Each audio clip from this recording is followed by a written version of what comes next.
নবী করিম সাল্লাল্লাহু আলাইহি সাল্লাম আবু হুরায়রাকে বললেন, ও আবু হুরায়রা, আল্লাহ রাব্বুল আলামিনের কাছে সর্বপ্রথম যেই আমলটা উত্তম, এই আমলটা হচ্ছে আল্লাহর প্রতি ঈমান আনা, রাসূলের প্রতি ঈমান আনা। এক কথায় আল্লাহ এবং রাসূলের প্রতি ঈমান আনা আল্লাহ রাব্বুল আলামিনের কাছে সর্বোত্তম ইবাদত। সুবহানাল্লাহ। সাহাবায়ে কেরাম আবার প্রশ্ন করলেন, হে আল্লাহর রাসূল, জানতে পারলাম আল্লাহ এবং রাসূলের প্রতি ঈমান আনা সর্বপ্রথম আল্লাহর কাছে প্রিয়। ওগো নবীজি, আপনি বলেন এরপরের আমলটা কিতা, এরপরে আমলটা কিতা কর্ম?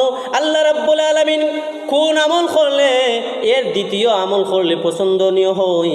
তখন নবী করিম সাল্লাল্লাহু আলাইহি সাল্লাম বলেন, দ্বিতীয় আমলটা হচ্ছে আল্লাহর রাস্তায় জিহাদ করা, অর্থাৎ আল্লাহর রাস্তার জন্য, ইসলামের জন্য যারা জিহাদ করে, ইসলামের জন্য যারা লড়ে, মসজিদের পক্ষে যারা থাকে, মাদ্রাসার পক্ষে থাকে, কোরআনের মাহফিলের পক্ষে থাকে, কোরআন তেলাওয়াতের পক্ষে থাকে, ইসলামিক যত ইসলামিক অনুষ্ঠান আছে সমস্ত কিছুর মধ্যে থাকে। এটা হচ্ছে আল্লাহর একটা জিহাদ। খালি মায়ের করার নাম জিহাদ নাই, মায়ের করার নাম শুধু যুদ্ধ নাই। আপনি মসজিদ বানাইছেন, মসজিদের পক্ষে আছেন, একদল আছে মসজিদের বিপক্ষে, একদল আছে মাদ্রাসার বিপক্ষে, একদল আছে কোরআনের বিপক্ষে, একদল আছে মাদ্রাসার পক্ষে। এইভাবে আছে না নাই? আল্লাহ রাব্বুল আলামিনের রাস্তায় কেমন জিহাদ করবে বলে? জিহাদ মানে আমরা বুঝি মারামারি করা, জিহাদ মানে বুঝি আমরা একজনরে আরেকজনরে মারতাম। সাহাবায়ে কেরামের জামানায় নবীজি যুদ্ধ করছেন, ইসলামের জন্য যুদ্ধ করছেন। আমরা তো এমন ইসলাম পেয়েছি, নবীজি যুদ্ধ কইরা তিনি ফসল দিয়ে গেছেন, আমরা তো সাধারণভাবে ইসলাম পেয়ে গেছি। নবীজি এইভাবে পান নাই, সাহাবারাও এইভাবে পান নাই। রাসূল করিম সাল্লাল্লাহু আলাইহি সাল্লামকে এরপরে সাহাবায়ে কেরাম জিজ্ঞাসা করলেন, হে আল্লাহর রাসূল, ওগো নবীজি, 2 নাম্বার আমল বললেন, 3 নম্বরে আপনি কোন আমল বলবেন? 3 নম্বরে কোন আমল করলে আল্লাহর কাছে প্রিয় হওয়া যায়? নবী করিম সাল্লাল্লাহু আলাইহি সাল্লাম সাহাবায়ে কেরামদেরকে বলেন, ও সাহাবায়ে কেরাম, 3 নাম্বার যে আমল বলবো, এই 3 নাম্বার আমলটা হচ্ছে আল্লাহ রাব্বুল আলামিন বেশি সন্তুষ্ট হয়, যাদের সামর্থ্য আছে তারা যেন হজে মাবরুর করে। সুবহানাল্লাহ। অর্থাৎ আল্লাহ রাব্বুল আলামিনের বাইতুল্লাহ জিয়ারত করে, আল্লাহ রাব্বুল আলামিনের রওজা, আল্লাহ রাব্বুল আলামিনের ঘর কাবা তাওয়াফ করে। যখন আমার কোনো বান্দারা হজের উদ্দেশ্যে আল্লাহ রাব্বুল আলামিনের সন্তুষ্টের জন্য যখন হজে যায়, আল্লাহ রাব্বুল আলামিন বান্দার প্রতি এত খুশি হয়।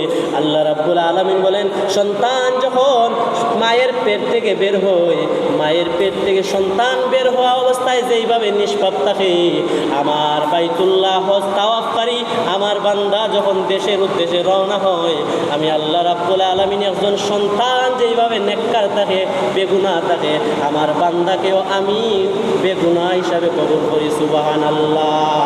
পৃথিবীর প্রথম ঘর কুরআনে এ বাক্কা, বন্ধুর নামে মিমে দ্বারা করেছেন মক্কা। আল্লাহু আল্লাহু আল্লাহু আল্লাহ, আল্লাহু আল্লাহু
এইবার সাহাবায়ে কেরাম ওই হাদিসে নবীকে প্রশ্ন করেন, হে আল্লাহ রসুল, হজ্জে মাবরুর কি?